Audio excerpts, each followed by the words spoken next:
రైతు సోదరులందరికీ నమస్కారం అండి. మీరు చూస్తుంది రైతన్న సమాచారం ఛానల్. నా పేరు వాసు. ప్రస్తుతం మనం ఖమ్మం జిల్లా రఘునాథపాలెం మండలం చింతకుర్తి విలేజ్ అయితే రావడం జరిగింది. ఇప్పుడు తోట చూసినట్టయితే మీకు గమనించండి ఒకసారి. ఈ మొక్కను చూసినట్లయితే ఏ విధంగా కింద నుంచి సైడ్ బ్రాంచెస్ వచ్చినాయి, మొక్క ఎంత గుబురుగా వచ్చిందో గమనించండి మీరు. నమస్తే అన్న. నమస్తే అన్న. ఏం పేరు మీ పేరు? నా పేరు వీరయ్య, ములుగురు వీరయ్య, చింతకుర్తి గ్రామం, రఘునాథపాలెం మండలం, ఖమ్మం జిల్లా. ఖమ్మం జిల్లా. ఎన్ని రోజుల ఫీల్డ్ ఇది? ఈ రోజుకి 33 రోజులు. 33 రోజుల ఫీల్డ్. ఇందులో ఇప్పటి వరకు ఎన్ని స్ప్రేయింగ్స్ చేశారు? 3 చేశాం. 3 స్ప్రేయింగ్స్ చేశారు. ఇప్పుడు ఇందులో మన ట్యాంగో స్ప్రే చేశారు మీరు?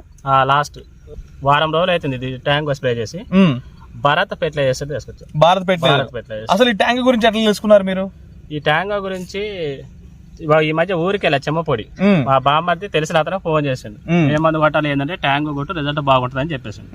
ఆ రోజు నేను మా బంధువులు అట్టపోయా. వచ్చిన తెల్లారి భారత్ ఎక్కడ దొరికిందంటే పొట్టి చేయాలి బొమ్మ పక్కన భారత్ దొరికిందని చెప్పారు. పోయి తీసుకొని వచ్చి తెల్లారే కొట్టేసి.